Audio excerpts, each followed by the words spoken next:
Η δικαίωση του Θανάση, ο μπροστινός, τα 320 εκατομμύρια. Η μαμά του Θανάση ήταν νεοδημοκράτισσα. Είχε ενεργή δράση. Μαγείρευε τις εκλογές στην τοπική επιτροπή. Ήταν προσκολλημένη σε ένα βουλευτή που τσίριζε. Ήλεγχε 15 ψήφους στην πρώτη Αθηνών. Έλεγε ψέματα στο βουλευτή ότι ήλεγχε 40.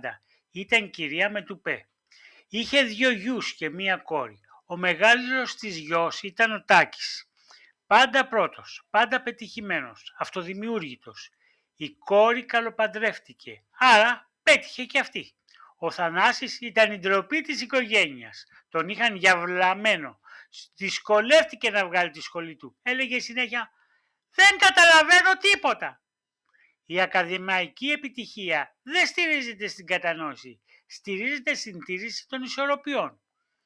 Η μαμά του πιπίλιζε το μυαλό. Του έλεγε συνέχεια «Να έχεις για παράδειγμα τον αδελφό σου, είναι επιτυχημένος».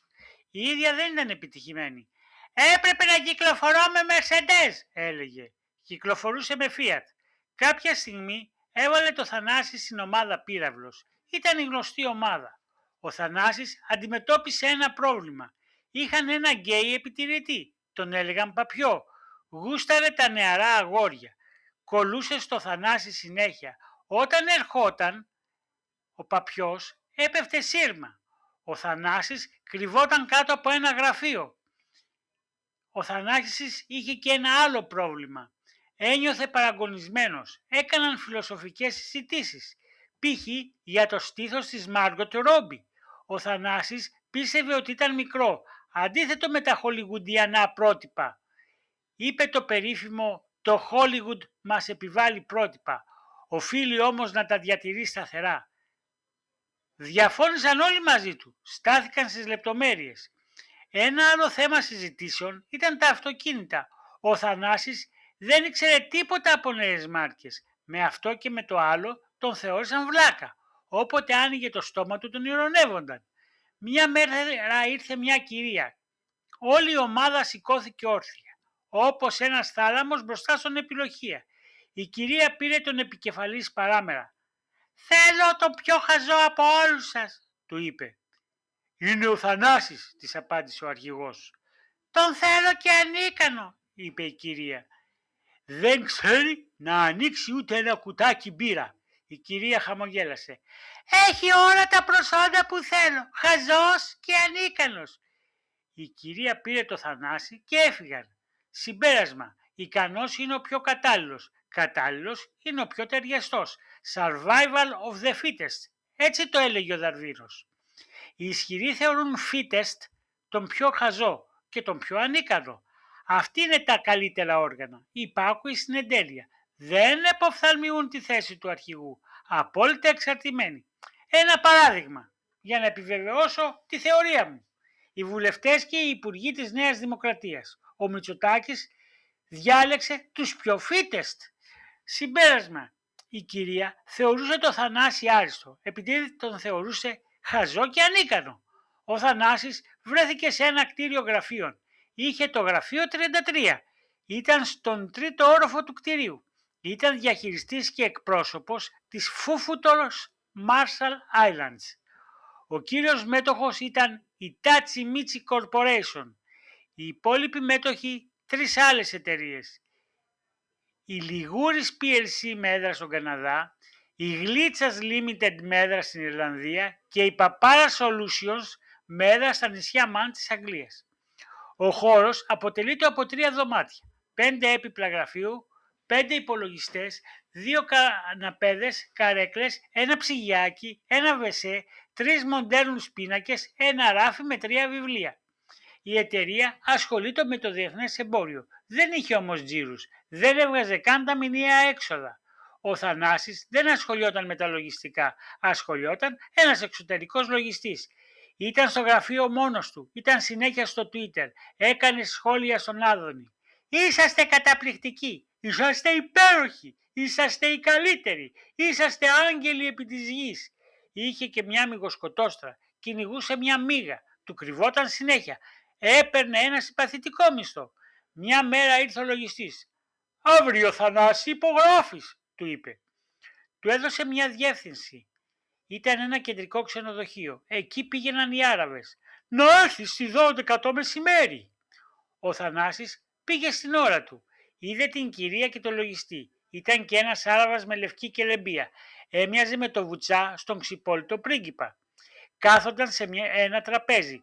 Ο Θανάσης κάθισε δίπλα τους. Ο Άραβας ήταν πραγματικός πρίγκιπς. Έτσι τον προσφωνούσε η κυρία. Ο λογιστής έβαλε μπροστά στο Θανάση κάτι χαρτιά. «Υπέγραφε να τελειώνουμε», του είπε. Ο Θανάσης υπέγραψε ξανά και ξανά. Ο Άραβας και η κυρία κοίταζαν τα κινητά τους. Τα χαρτιά ανέφεραν την πώληση της επιχείρησης. Το τίμημα ήταν... Ο Θανάσης σταμάτησε να υπογράφει. Κοίταξε έκπληκτος το νούμερα. Το τίμημα ήταν 320 εκατομμύρια δολάρια. «Υπέγραφε να τελειώνουμε», του είπε ο λογιστής. Ο Θανάσης ξεροκατάπιε. Έβαλε 11 ακόμα υπογραφές, όπου του έδειχνε ο λογιστής. Η κυρία και ο Άραβας έφυγαν. «Κανόνισα να πάρεις 1,5 εκατομμύριο», του είπε ο λογιστής. «Να με ευγνωμονείς», χαμογέλασε. «Τόσα θα κόστιζε και να σε σκοτώσουμε». Ο λογιστής έδωσε στο Θανάση ένα τραπεζικό βιβλιάριο. Ανήκε σε μια ξένη τράπεζα. «Θα δεις τα λεφτά αύριο», είπε στο Θανάση. «Μα τι έγινε?» τον ρώτησε ο Θανάσης. «Δεν δίνονται πια μίζες για τα εξοπλιστικά», απάντησε ο λογιστής. «Γίνεται αλλιώς η δουλειά. Κάποιος Άραβας αγοράζει κάτι ακριβά». Ο λογιστής έδωσε στο Θανάση μια συμβουλή. «Μην πειράξεις τα λεφτά. Μην κάνεις καμία επιχείρηση. Θα τα χάσεις όλα. Το Σεπτέμβριο ξεκινάει η κόλαση». Την άλλη μέρα ο Θανάσης πήγε στην τράπεζα. Τον υποδέχτηκαν με χαμόγελα. Πήγε στον γκισέ. Έκανε ενημέρωση. Τα λεφτά ήταν μέσα. Του έβγαλαν και χρεωστική κάρτα. Βγήκε στο δρόμο. Ήταν πια σε άλλη κατηγορία. Στους άριστους. Όχι στους πολύ άριστους. Σίγουρα όμως ήταν στους αρκετά άριστους. Ήταν τόσο απλό. Τόσο ξαφνικό. Είχε πετύχει. Το καλοκαίρι θα πήγαινε στη Μύκονο. Μαζί με τους αυτοδημιούργητους. Θα έβρισκε μια μιλφάρα. Κάτι μεταξύ Σάρον Στόουν και Σκάλαντ Γιόχανσον. Μπήκε σε ένα ταξί. «Σε μια αντιπροσωπεία της Μερσεντές», είπε στον ταξιτζή. «Σε ποια?» «Στην καλύτερη». Παρήγγειλε μια Μερσεντές 100.000 ευρώ. Ήταν για τη μητέρα του. Την πήρε στο τηλέφωνο. «Μαμά, πέτυχα! Σου αγόρασα μια Μερσεντές 100.000 ευρώ». Η μαμά του τον έβρισε. Νόμιζε ότι της έλεγε ψέματα. Του έκλεισε στα μούτρα το τηλέφωνο. Ύστερα τον πήρε πίσω. «Είναι αλήθεια, Θανάση μου?» τον ρώτησε. 2 μέρες μετά η Μερσεντές ήταν χειροπιαστή. Η μαμά του πήρε τα κλειδιά. Κάθισε στο βολάν. Τον φίλησε. «Θα σκάσουν οι φίλες μου από τη ζήλια τους», του είπε. «Να το πεις και στον Τάκη, μαμά». Σκέφτηκε τα μούτρα του μεγάλου του αδελφού. Τώρα πιο επιτυχημένος αυτοδημιούργητος ήταν ο Θανάσης. Είδε στην τηλεόραση τον Πρωθυπουργό. Ένιωσε ευγνωμοσύνη. Ο Κυριάκος Μητσοτάκης ήταν ο καλύτερος, ο πιο άξιος πρωθυπουργός που κυβέρνησε την Ελλάδα. Έκανε την Ελλάδα ξανά πλούσια και ισχυρή. Την οδηγούσε στη νέα εποχή. Βγήκε στο δρόμο. Μια γιαγιά έψαχνε στα σκουπίδια. Ένας γέρος κοιμόταν σε μια κούτα. Τον πλησίασε ένας κακομοίρης. Του ζήτησε λεφτά. Ήταν θρασής. «Είμαι άνεργος, μου έκαναν έξωση». «Να πας να δουλέψεις», απάντησε ο Θανάσης. «Όποιος θέλει δουλειά βρίσκει». «Τα έχεις όλα», του είπε ο κακομοίρης. «Εγώ δεν έχω τίποτα». «Επειδή το αξίζω», απάντησε ο Θανάσης. «Φύγε, θα φωνάξω την αστυνομία». Πέρασαν δίπλα τους οι μοτοσικλέτες της Δίας. Εγγυόνταν την ασφάλεια και την νομιμότητα. Ήταν οι νόμοι που έφερναν τον πολιτισμό. Πλάτων. Άνοιξε το κινητό του. Διάβασε ένα άρθρο. Έγραφε για τις δαπάνες των εξοπλισμών.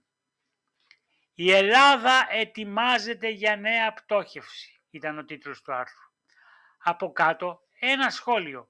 «Ο αμερικανοσιωνιστικός άξονας θέλει την πτώχευση. Θέλει την Ελλάδα έξω από την Ευρώπη, Όπως βγήκε και η Αγγλία. Το σχεδίαζαν από το 2011. Θέλουν να παραιτηθεί η Ευρώπη από την Ελλάδα. Άλλο σχόλιο. Όλα τα όπλα τους είναι άχρηστα. Τα παίρνουν για να παίρνουν μίζες. Ο Θανάσης έγραψε το δικό του σχόλιο. Λέτε βλακίες. Η πατρίδα έχει ανάγκη από όπλα.